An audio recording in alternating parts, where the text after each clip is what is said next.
Now then, people, and welcome back to the Just Joe football show. It's like a bus, in it. You wait for ages and then two come along at once. Or if you're my mum, you light a cigarette, because as soon as you light a cigarette, the bus will come. That's what she told me anyway. But look, it's Tuesday, September the 12th, and we are another step closer to the resumption of the championship season. And I, for one, can't wait. The international break is all but done now. And of course, what the international break does is gives an opportunity for local-based journalists to ask certain players their thoughts on our football club. And in the last 24 to 48 hours, both Max Wöber and Vorber Aaronson have been asked about their time at Leeds United. Can they see a world in which they return to the football club? Now, before you lose your head, I hear it, right? But remember, myself included, was calling Willie Nonto a rat not too long ago. Now, he's going to win us the championship. Football is a fickle game. If you say to yourself it ain't, then you lying. What lying for? But what I want to do in this video is obviously go through what they've said and then have a look at each individual loan player and ask you and myself the question, is there a way back for any of these players? Is there a time where we can both coexist in complete harmony back in the Premier League? So that's what we're going to discuss, folks. So before we do, smash a like on the video, subscribe to the channel, get your comments in, and of course hit that notification bell, and let's get into it. I don't care. It's 1-0. We're fucking down. 13th in the championship. The takeover happened, as I said it would. People will be... Oh, when have we got Leeds?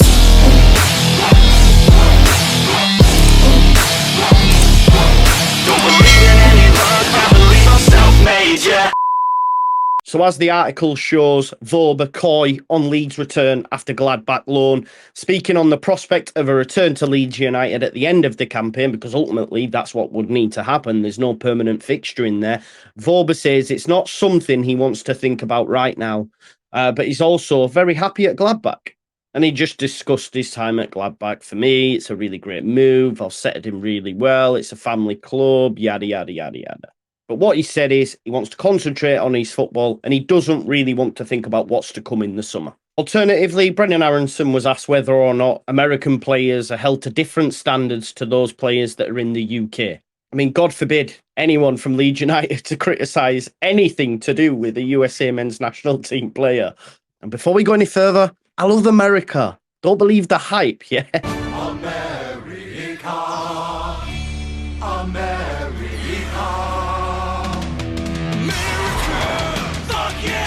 But you don't half fanboy over some of the players. Only some of you. Only a small minority. I mean, come on. Let's not forget this. This guy's like the phenom guy, right? He's like the LeBron James of soccer. Definitely. But to be fair to Brenden, he did say, no, I wouldn't say it's a different standard. I don't know how the coaching was, but as a player, it was really good. I enjoyed my time. I learned a lot. If we're speaking specifically on Jesse, the guy's terrible, but that doesn't mean all American coaches are. He did say it was definitely ups and downs. The first half of the year was really high.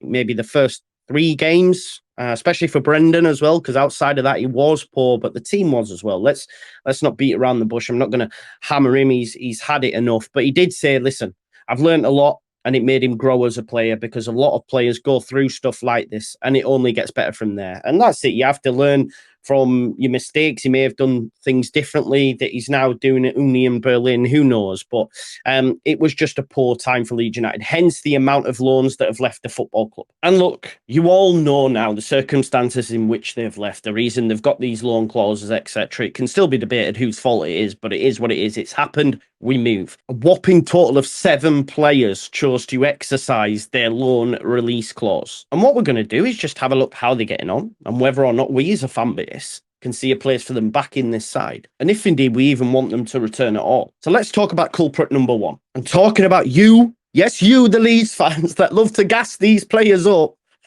I know I'm guilty of it myself. It's all a little bit tongue-in-cheek, but one player that did get gassed up that actually was bang average is the next player we're going to talk about. It's Maximilian Vorber. It was Pontus Jansson, Rasmus Kristensen, bang your chest. We love you. Look at you celebrating moments FC. Max Wöber. He is currently on loan, as we spoke about earlier, at Borussia Mönchengladbach. Now, he has played 3 games and had 3 starts for Mönchengladbach and has an average SofaScore rating of 7.07 in the Bundesliga on SofaScore. Got 7.7 against Bayern Munich. That's pretty decent. And even has an assist to his name. And according to FOTMob in the Bundesliga, he has an average rating of 6.94. Now, obviously, Max Wöber said he don't really want to speak about the summer. Do I envisage a world in which Max Wöber could return to the football club as a bench option, potentially? He'd be on a lot of money. Do I want him to return? Again, if he was a squad option, potentially, because for me, he does not get ahead of Pascal Struijk. Pascal Struijk is better than Max Wöber. What happened at Leeds United is we had a manager that just didn't know how to coach, didn't know how to get players fit, and had no tactical nous whatsoever. So could therefore not get the best out of players like Pascal Struijk. We had already seen this season his capabilities on the ball. If you watch the latest Square Ball episode with Johnny Cooper, Pascal Struijk is hitting all the key metrics for defenders in this division, even bettering certain midfielders in certain areas. Who are our best passers? Do you have that? Struijk is, I think, 4th for successful passes. In the stats, I think he's even in the top 10 for successful passes in the opposition half. But Struijk is top 4, carrying the ball distance-wise in metres and carrying the ball progressively in metres as well, moving it up the pitch. Like for me, I used to watch Max Wöber last season and the guy couldn't pass a ball, but apparently he could take free kicks. People just got gassed up because we were so poor defensively and he came in and he banged his chest.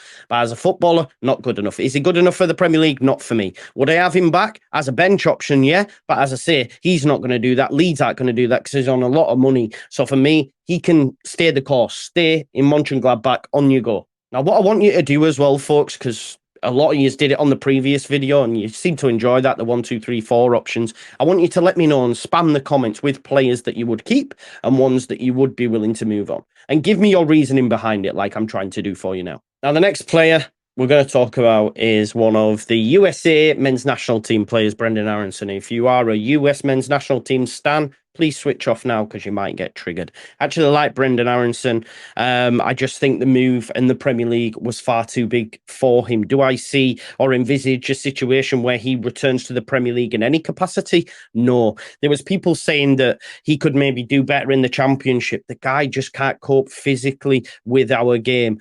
Whoever's crazy idea it was to bring Brenden to this football club in the most physically demanding league in the world, I cannot comprehend. He started 2 games for Union Berlin this season, roughly around about 45 minutes each time, if you average it out. His coach just spoke about him needing to improve physically. We could all see that. The fecking wind could blow him over. I used to call him the Rizzler paper. He's got an average FOTMob rating of 5.76 in the Bundesliga and just 4.85 on SofaScore. So it's clearly not going to plan. I believe the fans at Union Berlin were excited to see him initially because why? Because he runs around a lot, right? Give your all FC, moments FC, but ultimately your game has to be more honed than that. You need to be able to impact games. And he just doesn't do that enough, folks. And for a player in his position, that's what his job is.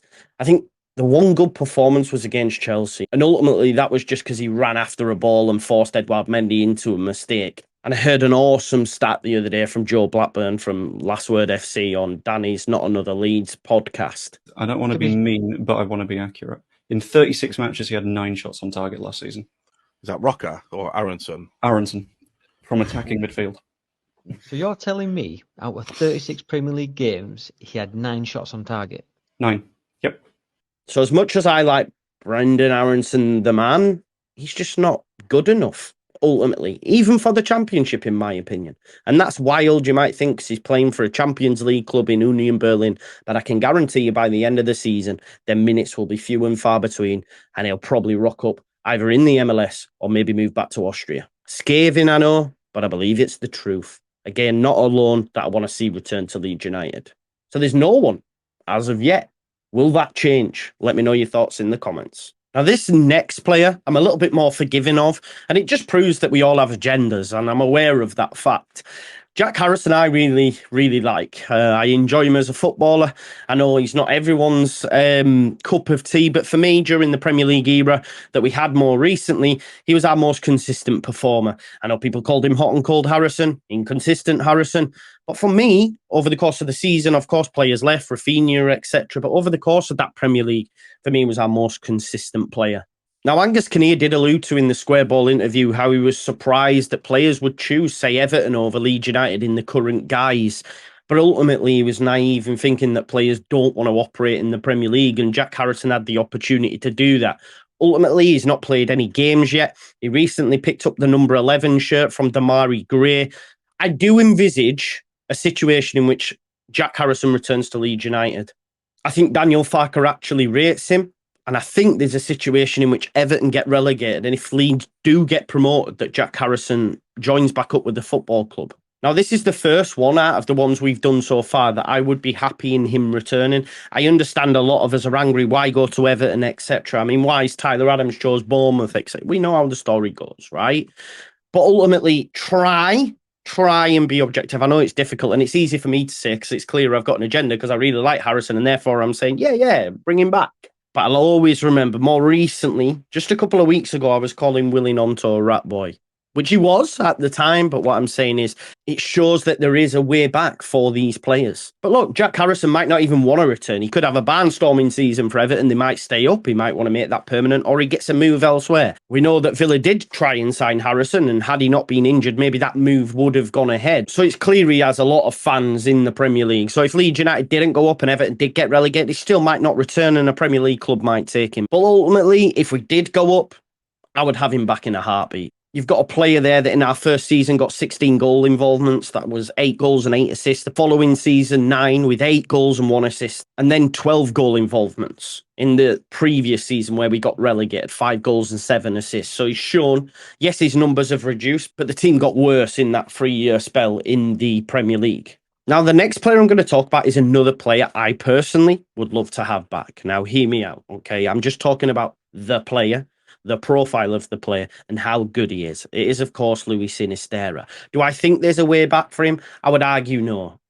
Key point being, not even just because of the fans are frustrated that he was going to take legal action. I personally don't blame the player. I know that's going to get shots at me. I understand it. But ultimately, the fact that the club allowed themselves to get into a position where a player could take legal action in order to force a move back to the Premier League, that's where the issue lies. Yeah, it was those that writ up those contracts. So Angus Kinnear firing shots in the Square Ball podcast at Sinisterra and other players, you have to take it with a pinch of salt for me because it's like, listen, you the reason. Now, would I take Sinisterra back? Yes. Do I think he will return? No. Not least just because of what Angus said in the Square Ball pod. It shows that the club relationship with Cine has broken down massively. We know that it has with the fans as well, which I get. And if I'm being honest, if Sinisterra can stay fit for a season, I think he gets a move further up the table anyway. Which, of course, means bank for Leeds United. We will be able to get an increase on what we paid. I believe he's got the option of a permanent deal to Bournemouth anyway if we do not get promoted, which is a very smart move from the 49ers, putting that in there. Because ultimately, if Leeds United do get promoted, we then have a choice whether we take him back or we can sell him for an increase in what we paid for him.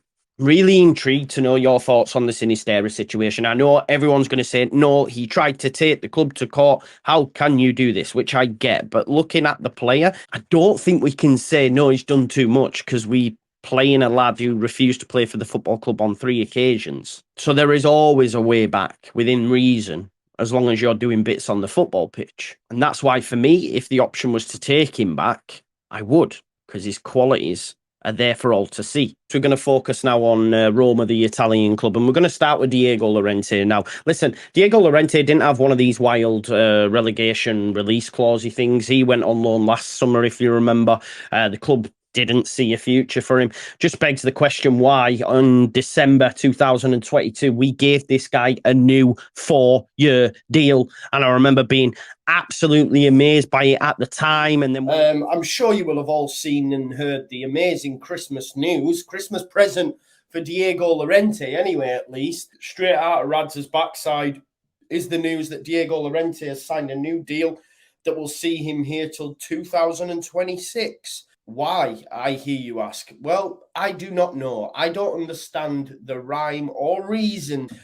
Carlos says, good to see you getting behind our players, Joe. I don't think he deserves a new deal. We cannot, listen, people won't like what I have to say. Service announcement, I don't give a shit. Listen, you cannot blindly say, oh, okay, well, there are players, so therefore I am going to support them 100% no matter what. And I don't believe that Diego Llorente deserves a new deal that will see him stay till 2026.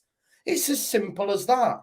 But if you want to say, oh, well, yeah, nice to see you getting behind, I don't care. And then when he got a loan to Roma with potential 18 million, you know, to make that permanent and get back what we paid for him, I was told, see, told you, protecting his value. Bullshit. What a wild decision that was. I swear Victor Orta just became these lads' mates and went, you know what? I'm going to just give you a new deal. 4 years, you know, on December the 23rd, 2022. It's absolute insanity. And ultimately, we're not going to see any of that money back. Do I want him to return? No. Do I think he's good? No. And the other Roma loanee who's been getting absolutely battered by Roma fans, absolutely battered by the Roma coach himself and dropped from the Europa League squad is Rasmus Kristensen. I stand by the point, and I've said it many, many times, the worst Premier League right back ever. He's so bad. He's Sunday League. He can't do anything right. I don't know what he's good at. No, I tell a lie. The only thing he's good at is banging your chest, celebrate moments, FC. Can be 4-0 down, he makes a good tackle and he goes, yeah! Absolutely woeful. And I would dare say he wouldn't have even cut it in the Championship. I do not want to see this guy return to the football club. The fact that we paid 10 million for him is just crazy. Shows how poor Jesse Marsch and Victor Orta are.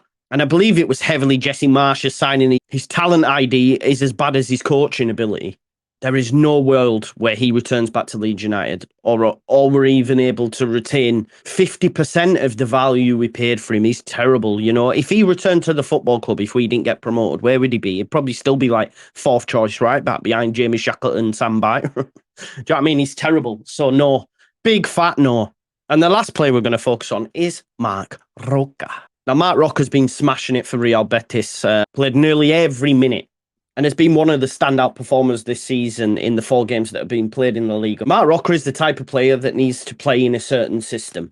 We didn't want the ball under Jesse Marsch. Ludicrous decision to bring him into a team that didn't want the fecking ball. He would be much better suited to what we're playing under Farker. So would I take him back if we were to be promoted? Hell yes. Do I think he wants to return? Probably not. By all accounts, he was on the blower to the owner of Real Betis to try and get him out of the football club, which I understand, man. He had a terrible time of it because he was asked to play the worst football imaginable. But yeah, listen, I just don't think we'll see him in a Leeds shirt again, but in a different setup, under a different guise. I think he'd have done really well at Leeds United. But if given the option, would I take him back? Yes, definitely. So in summing up, folks, really, the ones I'd like to return would actually improve us and make us better and are actually good footballers in Jack Harrison, Luis Sinisterra and Marc Roca. The ones that I don't want, they're all shite.